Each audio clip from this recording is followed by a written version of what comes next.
तरह से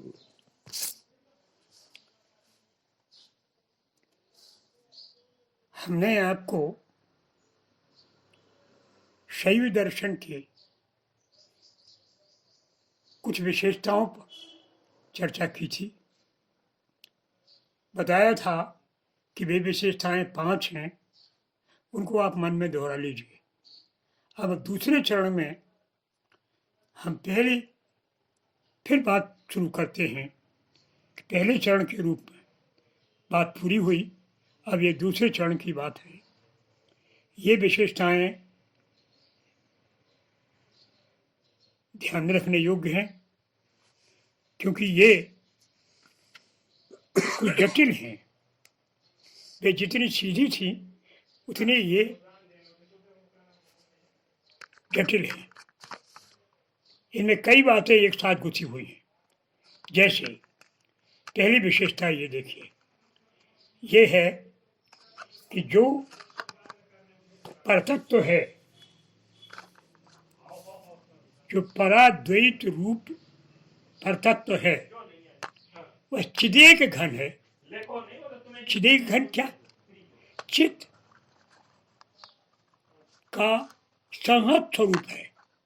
संहत अर्थात इकट्ठा, समवाय। तो यह चित्त है जो संपूर्ण चित्त तत्व एकत्र है, ऐसा भाव है इस शब्द में कि चिदेक घन। ऐसा यह पराद्वैत तत्व जो शैव तत्व है वो चिदेक घन है, चित्त स्वरूप है। लेकिन ये एक घन, एक कहने का तात्पर्य ये है कि इसमें बहुत सारी बातें हैं, क्योंकि यह चित्त तत्व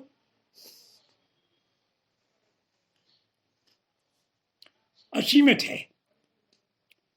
यह चित्त तत्व सर्व भाव से परिपूर्ण है, साथ ही ये सदा परिपूर्ण है, एक कालीन नहीं है। सदा ही ये सब भावों से परिपूर्ण रहता है और इसका स्वभाव है सर्वेश्वर होना। सर्वेश्वर स्वभावता है इसकी।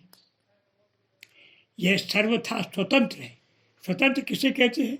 स्वतंत्र वह है जो सब कुछ करने में समर्थ हो और सब कुछ जानने में समर्थ हो। क्रिया और ज्ञान दोनों की असीमित सत्ता जिसकी हो वह कहलाता है स्वतंत्र। तो ऐसा यह स्वतंत्र है। यह शक्ति एक घन है। फिर वही बात, यानी संपूर्ण शक्ति का यह समुच्चय है, समवाय है संपूर्ण शक्ति का। ऐसा यह तत्व है। बात ध्यान से सुन लीजिए कि यह तत्व क्या है। यह अपरिमित है, सर्वभावपूर्ण है, सदा परिपूर्ण है, यह स्वतंत्र है और यह शक्ति एक घन है। ऐसा यह परतत्व है। यह परतत्व ही कहा जाता है संबित। यह संबित रूपा है। अब यह चित्त तत्व, चित्त का गुण है प्रकाश। तो इसकी प्रकाश रूपता है। यह प्रकाश रूपता ऐसी है कि सर्व प्रकाश इसी प्रकाश से प्रकाशित है। यह स्वयं अपने प्रकाश से प्रकाशित है। इसको उपनिषद कहते हैं जिसके प्रकाश से सब प्रकाशित है। सूर्य, चंद्र, जितने भी हैं, तारे गण, जो प्रकाश देने वाले पुंज कहलाते हैं, वे सब इसी के प्रकाश से प्रकाश। यह प्रकाश स्वरूप है। ऐसा यह है। इसलिए इसको कहा गया है कि यह चित्त प्रकाश रूपता इसका गुण है, इस संबित तत्व का। और फिर इस चित्त प्रकाश तत्व का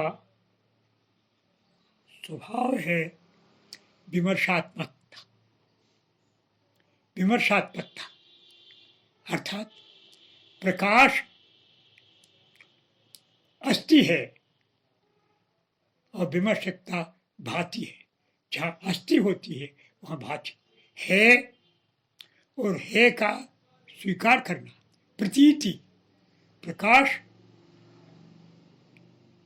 है, उसकी प्रकाश की प्रतीति विमर्श है। तो प्रकाश का स्वभाव प्रतीति है और प्रतीति का अपना स्वभाव प्रकाश है। प्रकाश और प्रतीति दोनों एक साथ ही रहते हैं। जहाँ प्रकाश होगा वही प्रतीति। तो ऐसा यह विमर्श और प्रकाश दोनों एक ही तत्व के दो अलग अलग गुण हैं।